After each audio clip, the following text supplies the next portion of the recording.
let me stress that proposed airport would be a business and a private sector airstrip and not a commercial one. And, you know, there will be no airliners here. And believe you me, if there was going to be airliners, I would not be a part of this. Never, ever would I be a part of this. I just don't. I want to keep it private and business. Initially, we have 12 aircraft that will be based at the airport within the first year on the return letters that we've received. The new county airport will be brought into the system as a level 2 airport, which will be 5,000 feet. And in the future, if it requires it, we'll update to a level 3, which will be 5,500 feet to accommodate a little faster business jet. According to Blake Swafford, our DOT director, who I'll introduce here in just a short, we have 23 aircraft registered in this county, 374 pilots in this county, which is a wonderful figure. And, you know, it's just, I didn't know that that was that huge a number, but it's something to be reckoned with. But in Cobb County, there's 5,000 licensed pilots. And of some of these pilots, you know that we're going to get some of the hangar space because Atlanta is so short on hangar space. And let me explain to you about hangar space.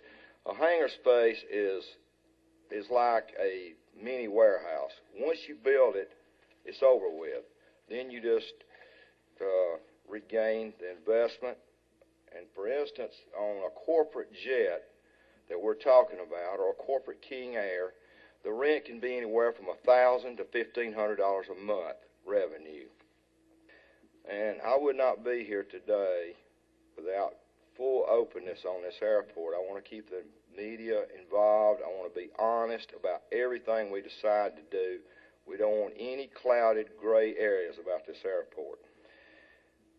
And in that, I'm going to turn this thing over to a fella that has absolutely blowed me away with his integrity and his character. And we're so blessed to have him. Hello.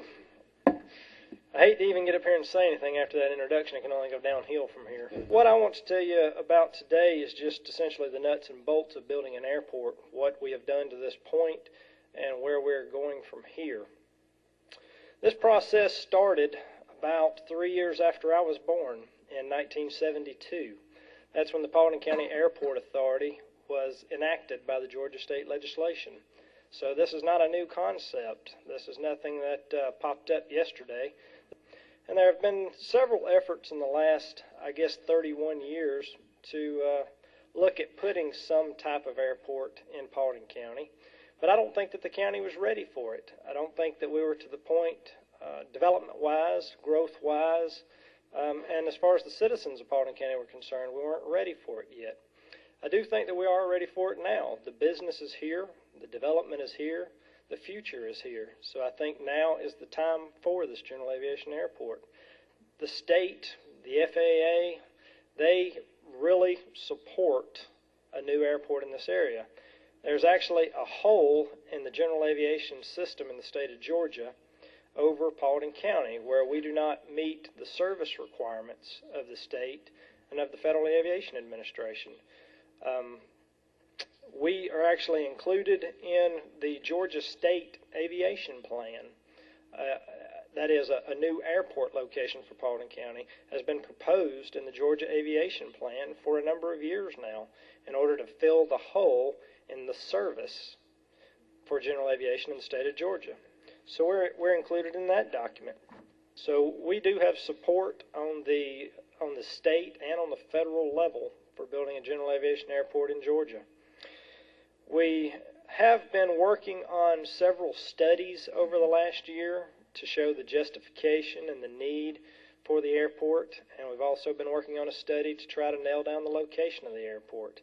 The feasibility study and the site selection study, as I mentioned, are complete and will be presented to the Airport Authority at the end of this month, have shown not only the need for an airport, but also that there are multiple sites that would be appropriate for a general aviation airport. We have 3 sites right now. I think the handouts that are sitting on your tables actually show 4 sites, but you can take a pen and mark through site number, don't have it on me, site number 1. Thank you. Site number 1 has been disqualified as a potential site due to some conflicts with development and other incompatible land uses. I could go into a whole lot of detail as to the work plan for the airport. It will probably take us, just a couple more comments, it'll probably take us about a year and a half to acquire the property. It will probably take about 2 years to construct a general aviation airport. So we're probably looking at this airport not being open until around 2006, 2007. Could possibly be done a little bit quicker, maybe a little bit, may take a little bit longer than that. But currently that is the work program. And I'd like to reserve the rest of our time today just to answer questions. On these properties, how are you going to avoid the price gouging with the land once people know you're going to buy their land? That's a good question. And part of the process in selecting the sites was to take a look at what land is available and what land could possibly easily be acquired by the county. So the 3 sites that we're looking at, they primarily affect some large tract landowners. There are very, very few homes around any of these sites. We did make an exerted effort to stay away from people's homes, to stay away from subdivisions. So these are some large tracts of property that we think we could easily, I say easily, that may not be the appropriate term, but we think it would be very feasible for us to negotiate acquisition of these large tracts. If it were such that there were a lot of smaller tracts or a lot of homes in the area, then we would be more concerned about that, but we're really not at this time. Saw another hand back over this way. Where they have tentatively earmarked $1 million for this project, is that true? That's correct. In an effort to try to get some federal funding and some federal support for the airport, we did take a trip up to Washington earlier in 2003.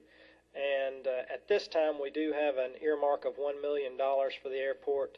Now, that's just a drop in the bucket. That's some money, I guess, to get us started, so to speak.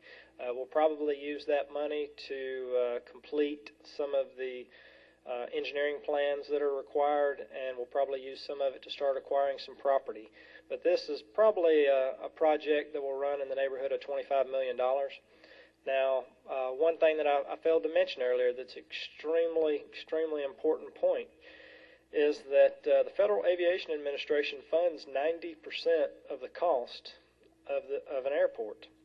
So when you look at getting 90% of a $25 million project funded by the federal government, I don't know of any other types of projects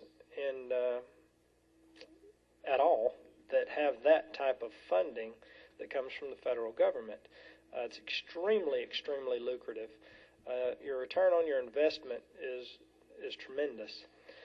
But with that being said, we've been planning all along on bringing in a private partner to probably take care of the 10% local match that would be required, and found out some fantastic news just a couple of days ago. The Federal Aviation Administration has actually changed their funding percentages, and as of this year, the FAA will be funding at a 95%. So the cost of doing this just got a whole lot cheaper, and the return on investment just got a whole lot better. So with a 95%, with the federal government paying for 95%, it's quite a good deal.